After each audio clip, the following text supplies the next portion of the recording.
Hey YouTube, Night Prowler here.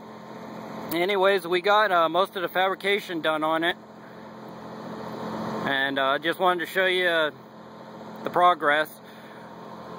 Put a piece of foot receiver tube on the front, and I'm probably going to actually drill another pin hole there for a J-pin, because I like those because they don't rattle as much. So I'll probably throw another hole on there for a J-pin, so I can throw whatever coupler I want on there.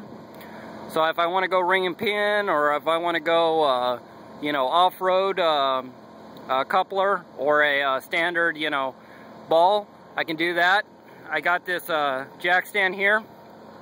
Kind of cool thing about this is, and I'm in the light, of course, is I can pop this pin out and remove it completely, or and put it on when I get there. Or I also has another hole right there, so I can flip it up and turn it sideways if I want as well.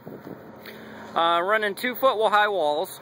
Tongue box is tongue's got a lot of extra room right there, so I might put my large ice chest there, or maybe a large box, depending on how much room we put. But so another cool thing is, this is what the reason I wanted to do it this way is because I put another piece of receiver tubing back here so I can run my my cargo carrier.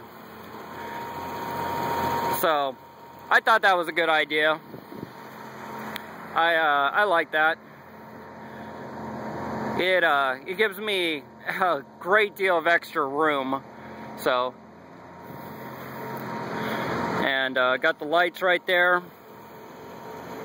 All I gotta do is put some fenders on it and put my walls. But I mean, this thing is rock solid. I mean, honestly, it's pretty solid. There's not gonna be hitting a rock and breaking it. I don't think, even if I hit a weld, I don't think it's gonna break. I mean, this thing is substantial. I'm guessing probably upwards in the 300 pound range, maybe 4, but it should tow fairly nice. Probably need to throw another another hole here for my another J pin. I'll probably do that. But I dig the idea of it, because if you look right here, it kind of wiggles a little. And that J-pin kind of takes out some of the wiggle. So that's kind of cool. But yeah, I got extra room there. When I do the lights, I'll probably throw in an extra union right there, so I can plug in those lights to those lights. And beef up my fuse for the Jeep. So, of course, I'm using LEDs for lighting, so the LEDs seem to not draw as much amperage, so I probably will be fine. But yeah, she's got a lot of ground clearance in the back. I mean, you can almost, let me see if I can do this. I mean, the way she's balanced right now, she's a little heavy on the front without the cargo carrier on her, but when you see, I'm not even pushing hard, but with the cargo carrier on her, I mean, it kind of balances it out real nice. I mean, I would say that takes about, I don't know, it doesn't even take very much pressure to push it down. Might be a little light in the front. I might have to distribute some weight to the front so it isn't that light. Maybe put some of the lighter stuff on the cargo carrier, and then run the heavier stuff, the water, the gas, you know, whatever else we're gonna run, maybe in the front. So just get a little more tongue weight. Cool thing is, we also, if you notice on here, we put some tubing underneath. So that's for my to protect my wires for the lights. But yeah, this thing's working out real nice. I mean, got 31 by 10s, 10.5s on there. So plenty of ground clearance. Probably pick up a coupler, figure out what coupler I'm going to get and pick it up tomorrow so I can actually give her a test run. Maybe drill the holes for the J-pins. I mean, I could get away with running a regular pin, but, you know, like I said, when you run a regular pin, you get this wobble here. And I don't really think I like that very much. If you're not familiar with the J-pin, it's I got it over here in the Jeep. Let me grab it real quick so I can show you guys what I'm talking about. Also, another thing I had to do was, I see. Okay, another thing I had to do was because the tail, the cargo, here we go. This is a J-pin. Let me see. See right there? So it's got a nut on here, and then that J-pin, that pin goes through a second hole, and it tightens it up so it doesn't wobble on you. It's got a little lock on there too, which I probably want to throw on as well because I don't want to deal with any thievery, nice word. But I had to go with, let me see if I can pull this out. I had to go with a large, get over here in the light a little bit. You can barely see it, but I had to go with the large rise because the back end of my Jeep's kind of low, so I had to raise it up. So when I have the 4-inch lift on there, that should take care of it. I won't need to use a ridiculous riser on it. 2-inch, you know, and I got the 2-inch ball. But